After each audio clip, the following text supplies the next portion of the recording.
So what are we talking about? It sounds like you have a big announcement in regards to the World Cup in 2026. We do. Probably one of the bigger things that we'll be doing outside of actually hosting the 6 massive matches in the summer of 2026 is we're going to have a big fan celebration here in Seattle, and we have now selected a location. And we're going to be revealing that tomorrow. The mayor will be making a huge announcement, and we're super excited. Where is it? I knew you were going to ask me that, Chris. It is going to be at the Seattle Center.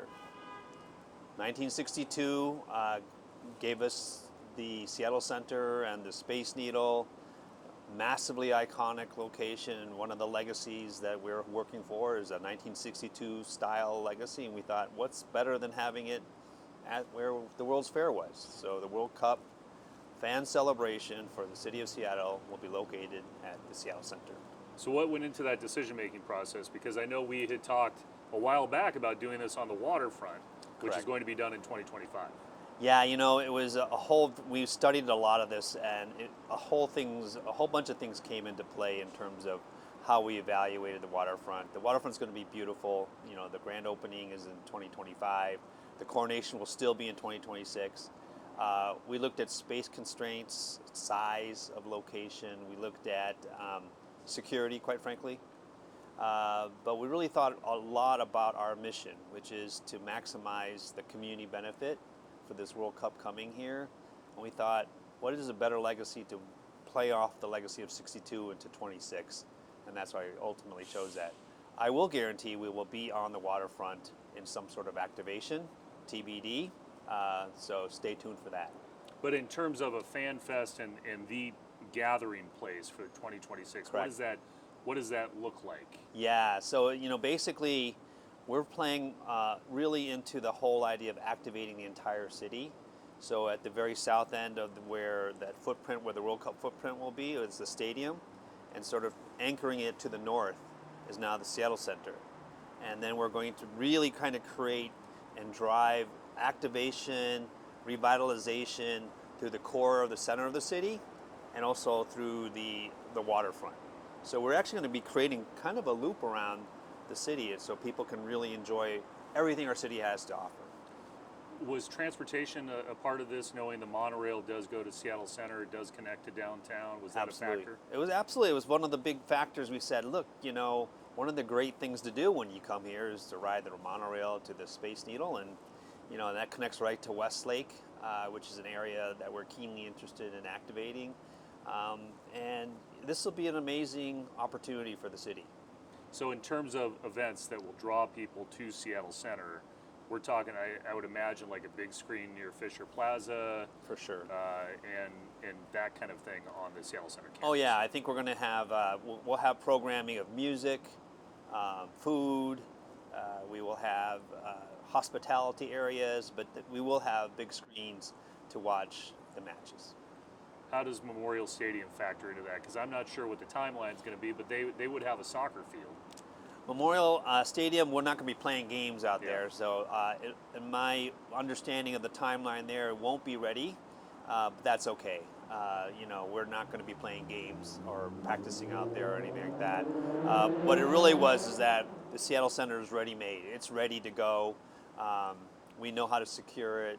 We know how to host big events there. And we're really excited to work with our partners at the Seattle Center and partners in and around the community on that. So this is a big piece of the puzzle, is it not? It is. It's a huge piece of the puzzle, and we couldn't be more excited about that because honestly, we're thinking potentially up to 30,000 people per day running through there.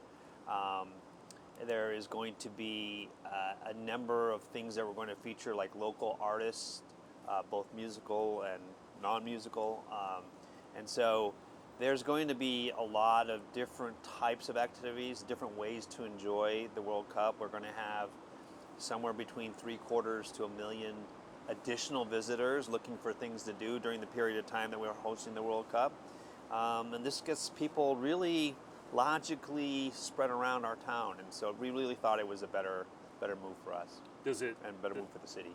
Sorry to jump on No. you. Does this say anything about your confidence in the waterfront being done, or? Not at all. Yeah. No, we're really, really excited about the waterfront, but Originally we thought we need to be at the waterfront. And then we started looking at the footprint, kind of the size of people we thought we were going to get through there. Safety was a big issue, like can we secure it? And it's not that it's not safe down there, it's obviously very, very safe. But it was just logistically a little bit easier to do something that's already set up for it. And so all those kind of things factored into it. We did, like I said, we will be down on the waterfront in an activation. We will drive people to the waterfront, not that we really need to, because it's really almost so spectacular. But yeah, we looked at all that. And this is in conjunction with things, you talk about legacy in 1962, but you're also doing some other legacy projects as well at the same time. Correct. One of the things then, what was a big driver of this idea is, one of the things we'd like to do is revitalize the Pacific Science Center. It's right next door to the Fisher Pavilion, and we thought that would be a fantastic way to celebrate children, and using soccer as sort of the center of getting interest in the sciences, and the Pacific Science Center, which was such a wonderful legacy in 1962, is, most people would agree, in need of a revitalization, and when we are willing to lend a hand to that. But really the thing that really attracted us to this whole concept of like One Seattle, which is what the mayor loves to lean in on, well, actually he's coined, is getting people activated through our city. And we get people activated and walking around and taking the monorail, going to Westlake. We get people through different parts of our city. That's what we're trying to go for. And with this over here, I'm assuming that you would plan on using Climate Pledge Arena as a massive gathering place as well. I mean, that's certainly an option. We're certainly going to be talking to the Climate Pledge Arena folks. There's a lot of stuff to discuss. We've already started that discussion, but we're really comfortable with the plan to the point where we're ready to announce. And once we set that, then a whole bunch of things sort of fall into place. And on Pacific Science Center, what does that mean, revitalization through the World Cup? So one of the things that we're really trying to do is re-engage the youth into the program. Using soccer and the interest in soccer for the sciences is really kind of where we're going to be leaning in on, but more to come on that. So.